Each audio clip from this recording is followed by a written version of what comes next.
मन चंगा तो कठौती में गंगा।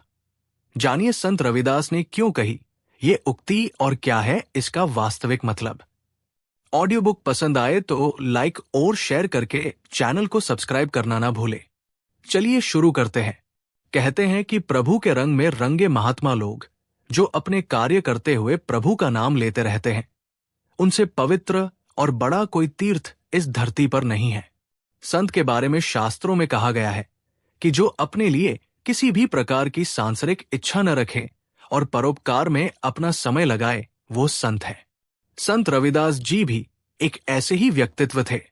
इनके लिए इनका कर्म और परोपकार ही पूजा थी। गुरु रविदास का जन्म काशी में एक चर्मकार कुल में हुआ था।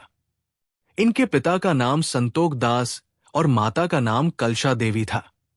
संत रविदास के कई दोहे और उक्तियां प्रचलित हैं जो आज भी जीवंत माने जाते हैं। रविदास जी की एक उक्ति है, मन चंगा तो कठौती में गंगा। सुनने में यह थोड़ा सा विचित्र लगता है, लेकिन इस उक्ति का अर्थ बेहद महत्वपूर्ण है। आगे जानते हैं कि संत रविदास जी ने ये उक्ति क्यों कही और इसका वास्तविक अर्थ क्या है। संत रविदास संत कबीर के गुरु भाई थे। संत रविदास जी के विषय में एक कथा प्रचलित है कि एक बार ये अपने जूते बनाने में तल्लीन थे। उसी वक्त उनके पास एक ब्राह्मण आए और कहने लगे, मेरी जूती थोड़ी टूट गई है, इसे ठीक कर दो। जिसके बाद रविदास जी ब्राह्मण की जूती ठीक करने लगे। फिर अचानक रविदास जी ने उनसे पूछा, श्रीमान आप कहाँ जा रहे हैं? इस पर ब्राह्मण ने कहा, मैं गंगा स्नान करने के लिए जा रहा हूं।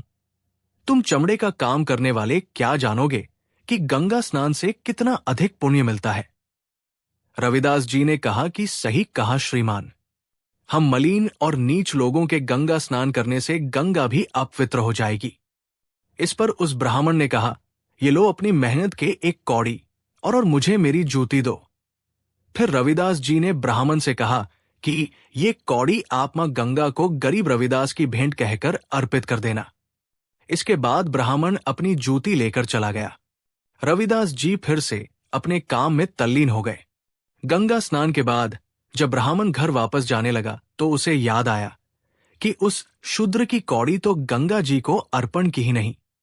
उसने कौड़ी निकली और गंगा के तट पर खड़े होकर कहा, है मां गंगे, रविदास की ये भेंट स्वीकार करो।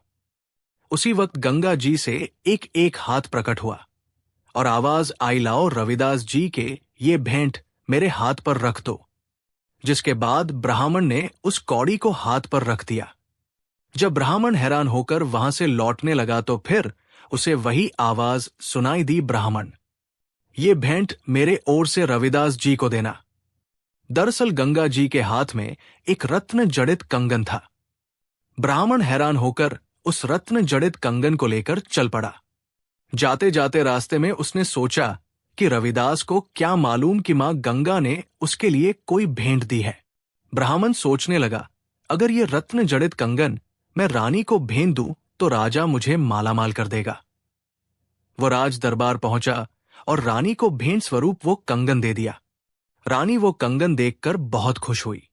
इधर ब्राह्मण अपने मिलने वाले इनाम के बारे में सोच ही रहा था कि रानी ने अपने दूसरे हाथ के लिए भी वैसा ही कंगन लाने की फरमाइश राजा से कर दी। राजा ने ब्राह्मण से कहा, मुझे इसी तरह का दूसरा कंगन चाहिए। इस पर उस ब्राह्मण ने कहा कि आप अपने राज जौहरी से इसी तरह का दूसरा कंगन बनवा ले। तभी जौहरी ने राज को बताया कि इसमें जड़े रत्न बहुत कीमती है, वो राजकोष में भी नहीं है। इस पर राजा को क्रोध आ गया।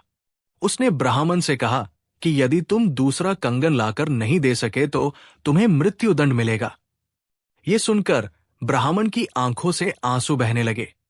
फिर उसने सारी सच्चाई राजा को बताई। फिर कहा कि केवल रविदास जी है जो दूसरा कंगन मां गंगा से लाकर दे सकते हैं। राजा को इस बात पर विश्वास नहीं हुआ। वो ब्राह्मण के साथ संत रविदास के पास पहुंचा। वहां रविदास जी अपने काम में हमेशा की तरह तल्लीन थे।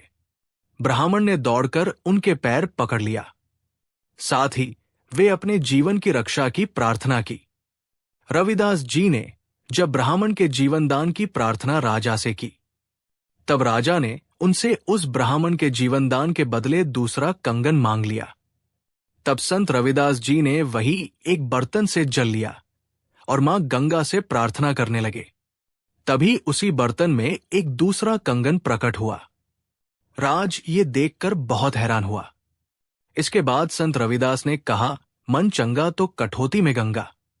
कहते हैं कि प्रभु के रंग में रंगे महात्मा लोग जो अपने कार्य करते हुए प्रभु का नाम लेते रहते हैं, उनसे पवित्र और बड़ा कोई तीर्थ इस धरती पर नहीं है।